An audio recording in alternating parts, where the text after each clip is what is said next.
Bom dia na graça e na paz do Senhor Jesus para todos os meus amados irmãos. Nesta quarta-feira, 24 de abril de 2024, voltamos aqui para fazer a leitura, continuar a leitura do Evangelho de Mateus, hoje lendo Mateus capítulo 24. Sejam todos bem-vindos e quem quiser dá um impulso aí no nosso canal e no nosso vídeo, deixa um like nesse vídeo, compartilha aí nos seus grupos de WhatsApp, grupos familiares, grupos de irmãos da igreja, grupos de amigos, né? E também, se você queira compartilhar em outras redes sociais, estará ajudando a impulsionar o nosso vídeo e que a palavra de Deus alcance mais pessoas.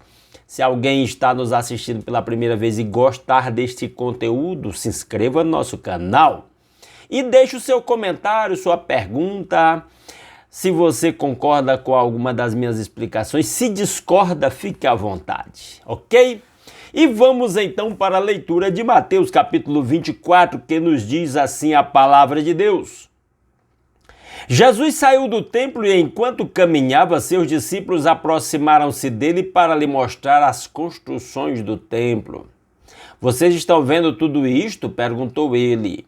Eu garanto que não ficará aqui pedra sobre pedra, serão todas derrubadas.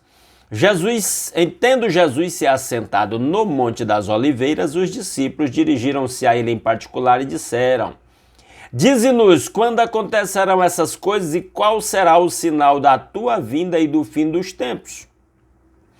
Jesus respondeu: Cuidado que ninguém os engane, pois muitos virão em meu nome dizendo eu sou o Cristo e enganarão a muitos. Vocês ouvirão falar de guerras e rumores de guerras, mas não tenham medo. É necessário que tais coisas aconteçam, mas ainda não é o fim. Nação se levantará contra nação e reino contra reino, haverá fomes e terremotos em vários lugares. Tudo isso será o início das dores. Então eles os entregarão para serem perseguidos e condenados à morte, e vocês serão odiados por todas as nações por minha causa. Naquele tempo muitos ficarão escandalizados, trairão e odiarão uns aos outros, e numerosos falsos profetas surgirão e enganarão a muitos. Devido ao aumento da maldade, o amor de muitos esfriará, mas aquele que perseverar até o fim será salvo.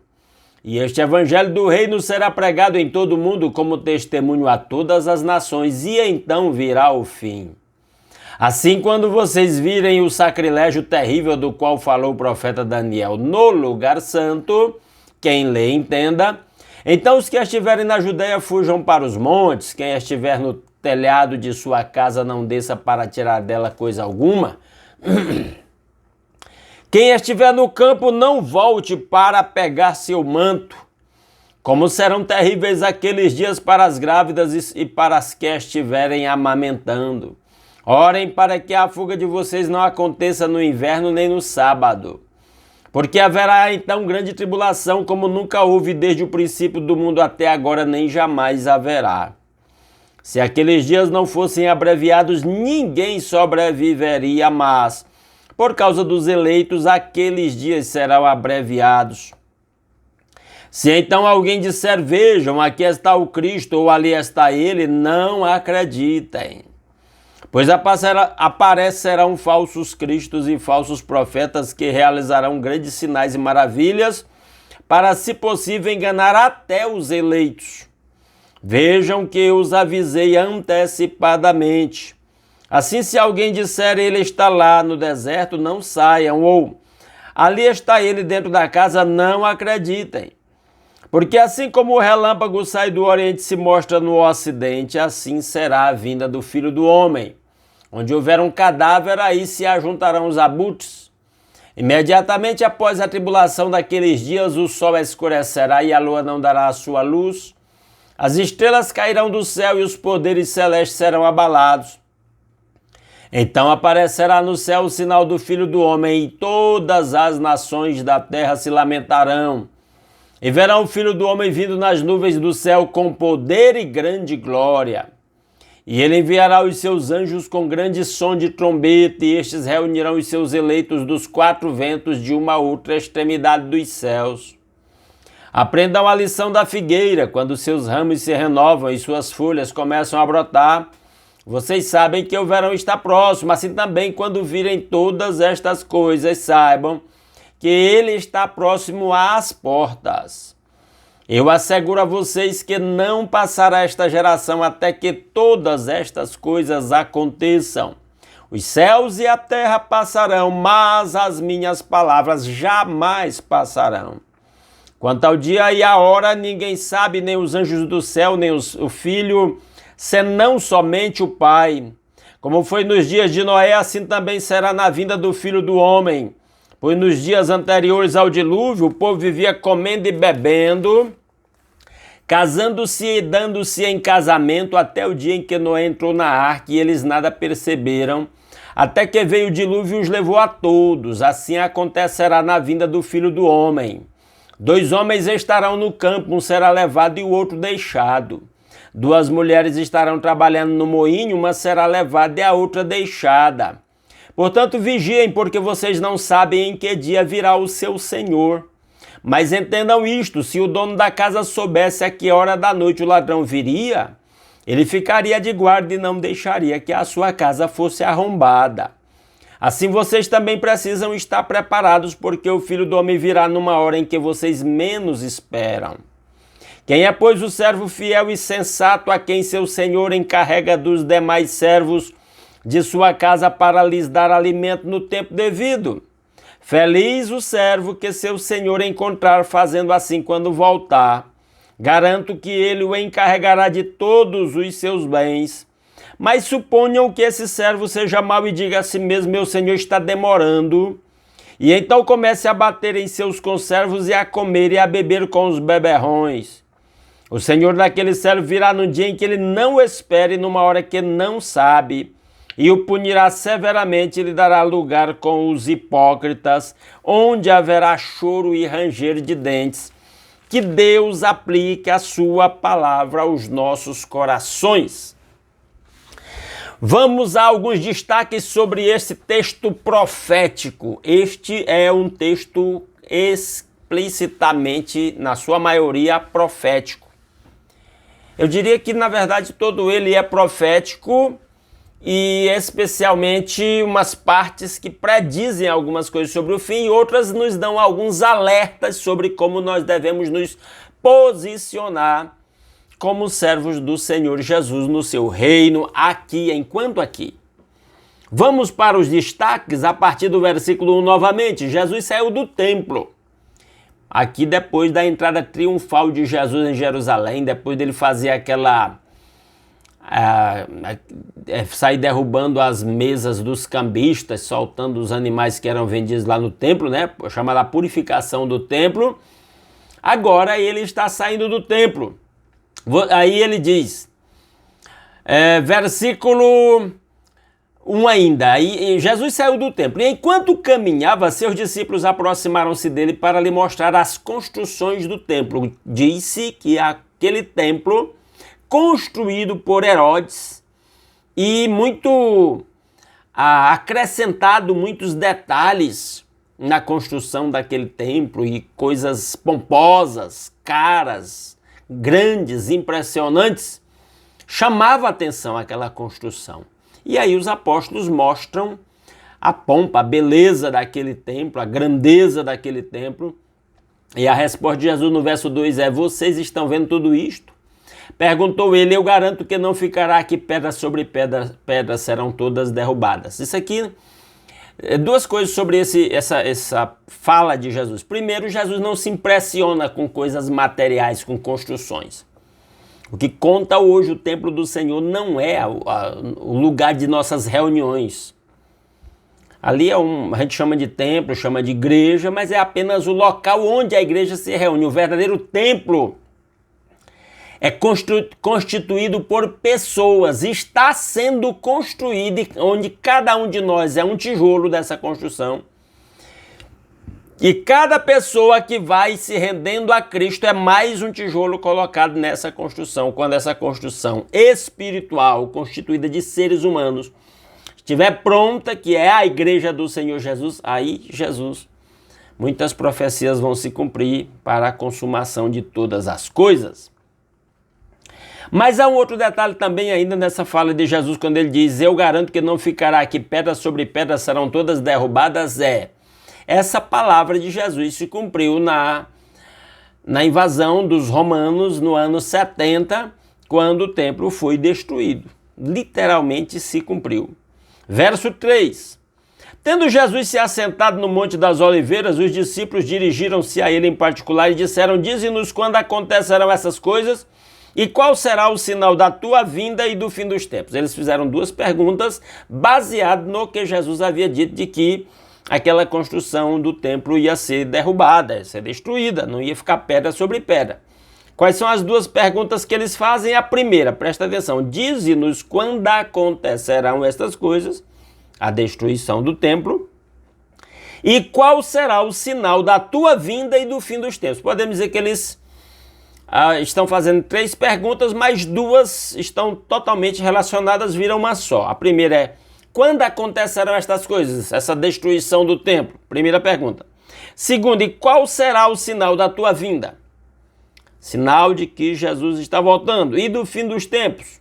Porque a vinda de Jesus, o retorno de Jesus, implica na consumação de todas as coisas. Então, a volta de Jesus e o fim do mundo estão completamente interligados. Verso 4, Jesus respondeu: cuidado que ninguém os engane, porque tem muita gente querendo enganar as pessoas por aí, enganadas e enganando. E ele diz: pois muitos virão, e eu estou lendo o verso 5, muitos virão em meu nome dizendo eu sou o Cristo e enganarão a muitos. E cada dia surgem novos cristos em diversos lugares e já enganam pessoas, alguns totalmente. A própria postura dos indivíduos já os denuncia de que são falsos, mas ainda tem gente que segue essas aberrações que se apresentam como cristos. Verso 6, vocês ouvirão falar de guerras e rumores de guerras, mas não tenham medo, é necessário que tais coisas aconteçam, mas ainda não é o fim. Guerras e rumores de guerras sempre existiram, mas o que Jesus está dizendo é que isso iria se intensificar muito mais. Hoje, atualmente, nós temos guerra da Rússia contra a Ucrânia. Nós temos guerra, aquele conflito Israel e Palestina. Recentemente vimos um ataque de Israel com o Irã. Temos uma ameaça de guerra aqui na fronteira do nosso país, da Venezuela com a Guiana Francesa. Então, são rumores, notícias de guerras por todo lado. E Jesus está dizendo, como sinal da sua vinda, essas guerras iriam aumentar. Vai aumentar. Vai piorar. Lamento dizer isso, mas é o que a Bíblia nos diz. Verso 7, nação se levantará contra nação e reino contra reino. E como consequência das guerras haverá fomes, terremotos em vários lugares. Não exatamente consequência das guerras. A fome sim. As guerras produzem fome. E terremotos em vários lugares. Cada vez mais nós ouvimos falar de tsunami, de terremoto, de tornado, de uma série de coisas. E aí a tendência é se intensificar cada vez mais. E ele diz no verso 8, tudo isso será o início das dores. É já que a gente chega no verso 21 que vai ter a profecia do que realmente vai ser a dor. Mas vamos lá, verso 9. Então eles os entregarão para serem perseguidos e condenados à morte, e vocês serão odiados por todas as nações por minha causa. Perseguição ao evangelho, oposição ao evangelho, vai haver uma grande oposição ao evangelho. Grande perseguição ao povo de Deus, em todo o mundo. E isso já mostra sinais nos noticiários aí, de que cada vez mais o evangelho é pouco tolerado ou não é tolerado. Lembro de um vídeo que eu vi de um rapaz que entrou num shopping nos Estados Unidos com uma frase sobre Jesus na camiseta e o segurança do shopping não aceitou ele entrar, foi quase expulso de lá a pontapé, só porque tinha uma camiseta com o nome de Jesus e uma mensagem sobre Jesus. Isso é cada vez mais descrito nos meios de comunicação como discurso de ódio. E oposição. A oposição. Verso 10, e isso vai aumentar. Naquele tempo muitos ficarão escandalizados e trairão e odiarão uns aos outros. Traição e ódio, escândalo, novidade zero, vai só piorar. E numerosos falsos profetas surgirão e enganarão a muitos, e o que há de falsos profetas enganando as pessoas com falso evangelho já está um negócio sério e a tendência vai aumentar. Verso 12, devido ao aumento da maldade, o amor de muitos esfriará. Pessoas esfriando o amor por Deus, pela família, pela fé, por Cristo. É uma coisa, não precisa nem comentar, como se diz, sem comentários. Tá aí, visível a olhos nus. 13, mas quem perseverar até o fim será salvo. Perseverança dos santos é a marca de um verdadeiro cristão. E só os perseverantes serão salvos. Verso 14, este evangelho do reino será pregado em todo o mundo como testemunho a todas as nações, e então virá o fim. O profeta Joel faz uma profecia de que o Espírito Santo virá no final dos tempos, num mover extraordinário, e haverá então, ele diz, todo aquele que invocar o nome do Senhor será salvo. Vai haver um grande mover do Espírito, porque não dá para realizar esta obra de pregar o Evangelho no mundo todo, a não ser por um mover do Espírito. A igreja já tem os recursos financeiros, tecnológicos e materiais, mas falta esse poder do Espírito Santo. Nós fizemos aqui na Igreja Redenção recentemente, mês de março e parte de abril, a campanha de missões mundiais, cujo tema era no poder do Espírito vamos completar a missão. No poder do Espírito vamos completar a missão. 100% para esse tema. Por quê? Porque não tem como completar a missão de pregar o Evangelho no mundo todo, a não ser por uma visitação do Espírito Santo. Infelizmente a igreja vive um momento em que há pouca evidência do Espírito Santo no meio da igreja. Mas a palavra diz que chegará o tempo em que ele virá de uma forma totalmente sobrenatural e o evangelho vai ser pregado no mundo todo, como está sendo dito aí no verso 14. Verso 15. Assim, quando vocês virem o sacrilégio terrível do qual falou o profeta Daniel no lugar santo, quem lhe entenda, então os que estiverem na Judeia fujam para os montes. Esse sacrilégio terrível já foi cumprido uma vez quando Antíoco Epifânio sacrificou um porco no altar do templo em Jerusalém. E esse sacrilégio terrível é anunciado pelo apóstolo Paulo em 2, sugiro essa leitura para você, 2 Tessalonicenses, capítulo 2, versos de 1 a 12, que diz que virá o homem do pecado, filho da perdição, e ele vai se sentar no trono de Deus, declarando-se igual a Deus, exigindo adoração como Deus. Isso é o sacrilégio terrível que vai se apresentar para a humanidade. E aí ele diz, verso 16, então os que estiverem na Judeia fujam para os montes, quem estiver no telhado de sua casa não desça para tirar dela coisa alguma, quem estiver no campo não volte para pegar o seu manto, porque haverá então uma oposição terrível ao evangelho mundialmente. Verso 19, como serão terríveis aqueles dias para as grávidas e para as que estiverem amamentando. É uma maneira de dizer que mulher grávida, para fugir numa situação de emergência, é muito mais complicada, como uma mulher ainda em fase de amamentação do bebê, fugindo, carregando o bebê, é muito mais difícil. É isso que ele quer dizer para intensificar a ideia de como o tempo vai ser difícil. Verso 20. Orem para que a fuga de vocês não aconteça no inverno nem no sábado. No inverno, no frio, é mais difícil fugir. Precisa de mais recursos, mais agasalhos. No sábado, porque judeu só podia caminhar aí cerca de 1 quilômetro num sábado. E na fuga não tem negócio de só 1 quilômetro. É uma maneira dele intensificar de que a coisa não vai ser muito fácil. Verso 21, porque haverá então grande tribulação, como nunca houve desde o princípio do mundo até agora, nem jamais haverá.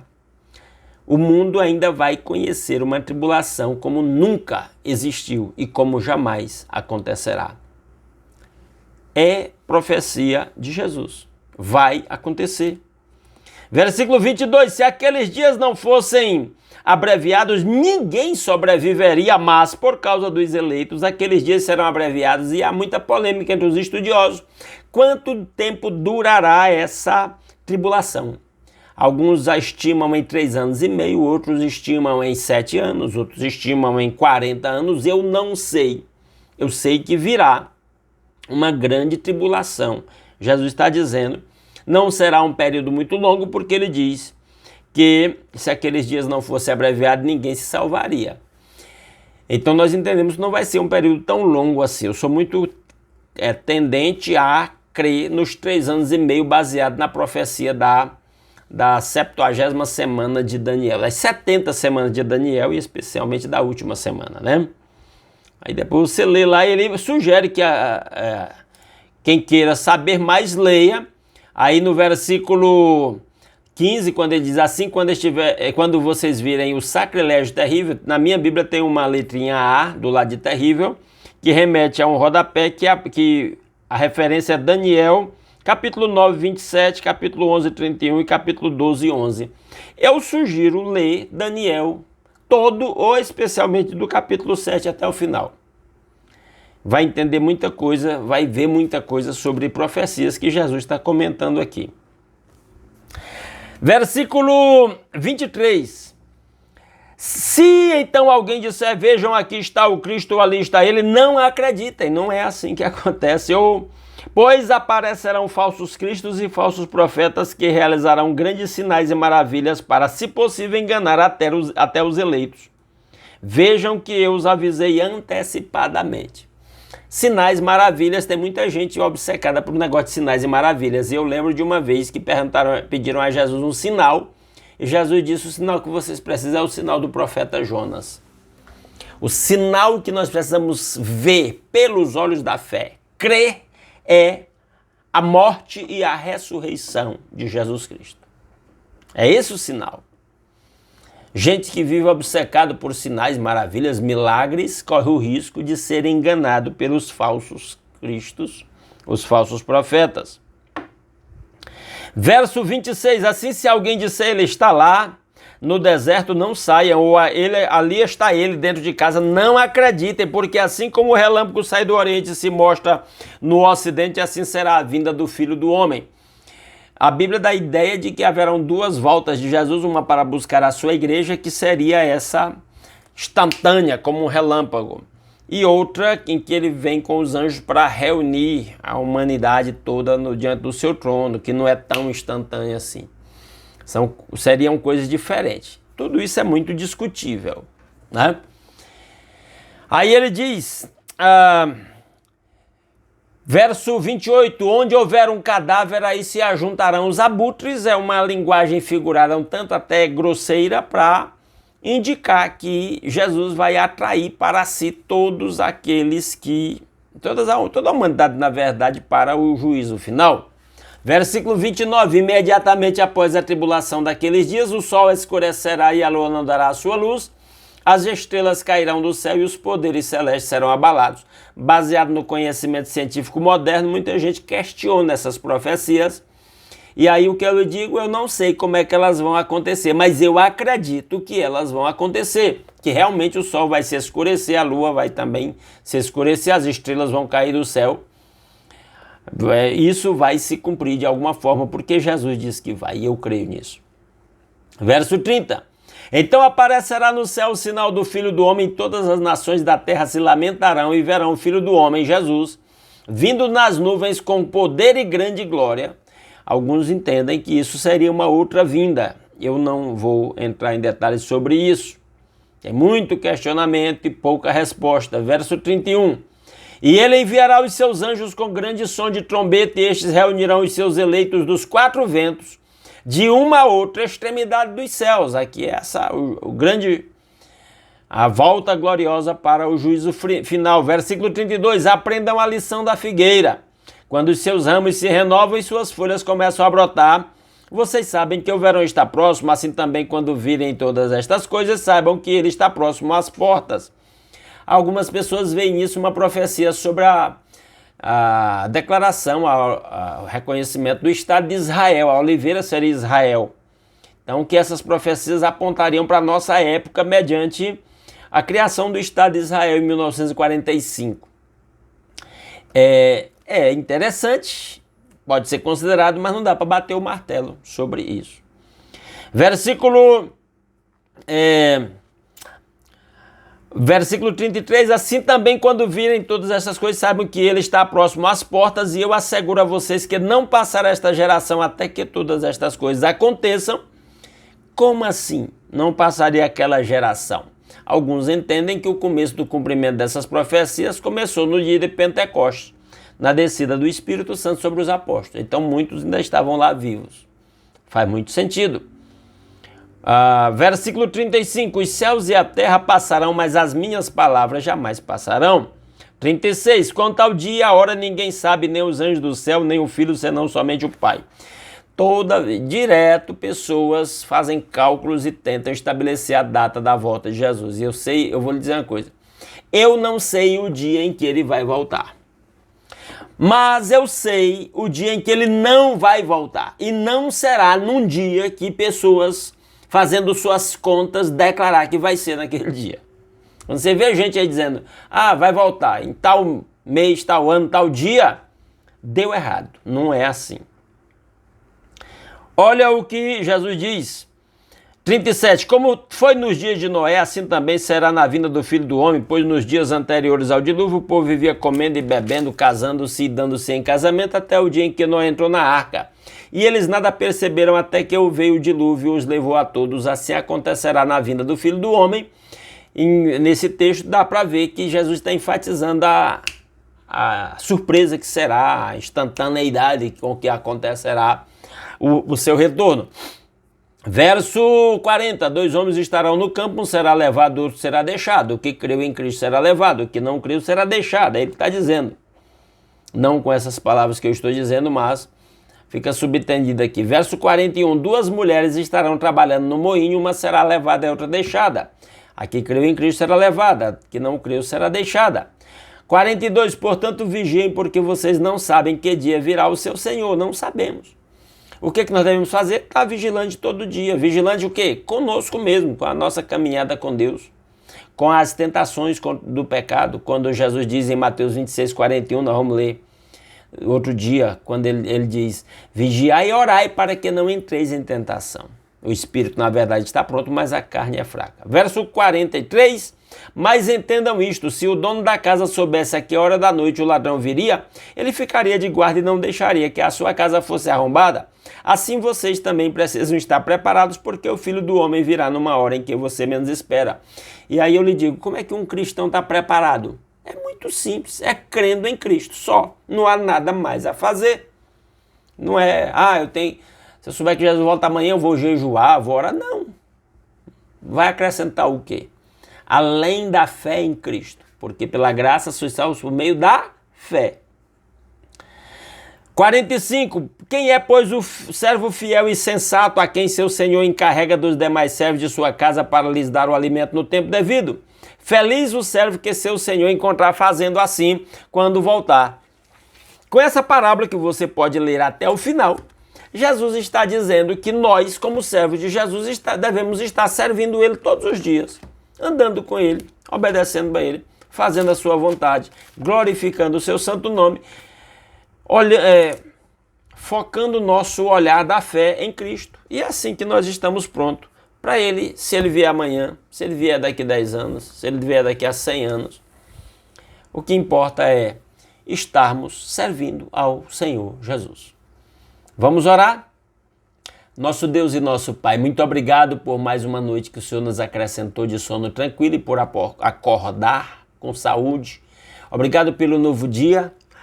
Obrigado pela oportunidade de começar esse novo dia aqui por esse meio de comunicação, meditando na palavra, compartilhando, ó Deus, esses momentos uns com os outros. Que o seu Santo Espírito mesmo fale aos nossos corações. Ó Deus, e eu entrego nas mãos do Senhor a vida de cada um dos meus irmãos que está orando comigo nesta hora. Que a bênção do Senhor esteja sobre a sua vida, sobre a sua saúde, sobre o seu lar, sobre a sua família, sobre o seu trabalho, fazendo prosperar.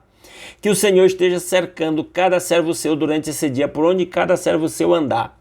o Senhor esteja cercando com a sua proteção, que o Senhor esteja dirigindo cada passo dos seus servos, que o Senhor esteja suprindo as necessidades de cada um, que o Senhor esteja sendo glorificado em tudo quanto nós fizermos nesse dia, que a bênção do Senhor sobre as nossas vidas nós possamos levar e abençoar aqueles que cruzarem o nosso caminho no dia de hoje. Ó Deus maravilhoso, tudo isso graças ao nosso Senhor Jesus Cristo e seu sacrifício na cruz em nosso lugar e o perdão dos nossos pecados e a nossa reconciliação com o Pai e o privilégio de fazer parte do seu povo e o livre acesso à sua presença em oração. Ó Deus, visita os doentes, cura os doentes, aqueles que estão doentes em casa, no hospital, nas UTIs, aqueles que estão lutando contra doenças graves, aqueles que estão desenganados pelos médicos. Ó Deus, restaura a fé, se revela com amor e graça, atrai os olhares da fé para o trono da graça, a cruz de nosso Senhor Jesus Cristo, meu Pai, para aqueles que estão enfermos, para os seus familiares que estão ansiosos, preocupados com os familiares. Ó Deus maravilhoso, e que o Senhor em tudo seja glorificado para todo sempre através das nossas vidas. Nós oramos e agradecemos. Em nome de Jesus. Amém. Amados irmãos, muitíssimo obrigado por mais uma vez aqui compartilhando a palavra de Deus. Amanhã, se Deus quiser, às 5h30 estaremos aqui lendo Mateus capítulo 25, já estamos caminhando para o final de Mateus e aí nós vamos voltar lá para o Velho Testamento para ler os livros de Levítico e de Números. E assim vamos continuando a leitura da Bíblia até fazer a leitura toda. Não saia sem deixar um like nesse vídeo, fiquem todos na graça e na paz do Senhor Jesus.